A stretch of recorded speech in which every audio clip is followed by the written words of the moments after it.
a jovem que foi testemunhada aqui, que perdeu a sua alma, mas nós não sabemos, como disse também o irmão, porque o pastor que me levou certa vez para a obra missionária, ele contava o testemunho dele, irmãos. Ele também se desviou, ele também não quis mais a obra de Deus, ele também começou a tocar nos bailão, mas um dia ele adoeceu com uma enfermidade de morte, estava desenganado dentro do hospital, cheio de aparelhos, mas ele testemunhando, dizendo que de repente ele viu a sua alma sair do corpo, e ele enxergava o seu corpo naquela maca de hospital, cheio de aparelhos, e de repente ele olha um céu de branco ao lado dele, e começa a conversar com ele: você quer ainda fazer a minha obra? E isso, quando ele começa a falar, irmãos, o mundo espiritual é real.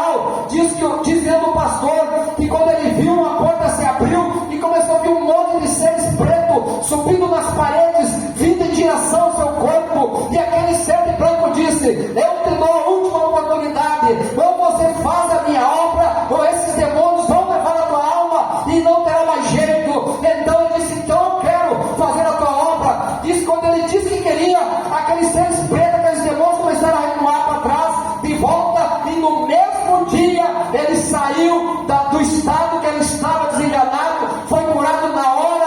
Por isso que eu digo, irmãos, nós não sabemos.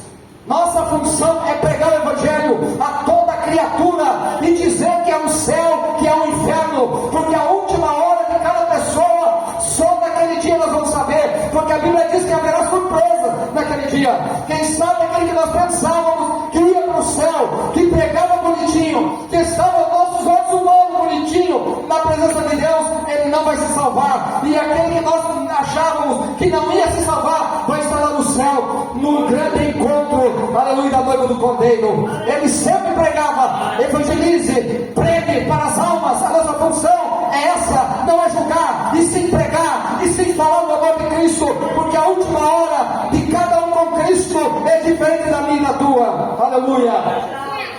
E aqui Jesus, irmãos, nos dá um exemplo de humildade, ali sabendo naquela Santa Ceia que era a sua última hora, que estava chegando a sua hora de voltar para o Pai, de voltar para casa. Ele pega, tira a sua parte de cima da sua roupa, do seu vestimento, coloca uma toalha nos seus ombros, pega uma bacia com água e sai lavando os pés dos discípulos. Imagina, irmãos, agora o Senhor, né, o Mestre, aquele que tem todo o poder, ele começa a lavar os pés, demonstrando um sinal de humildade, aleluia, para os discípulos naquela ceia.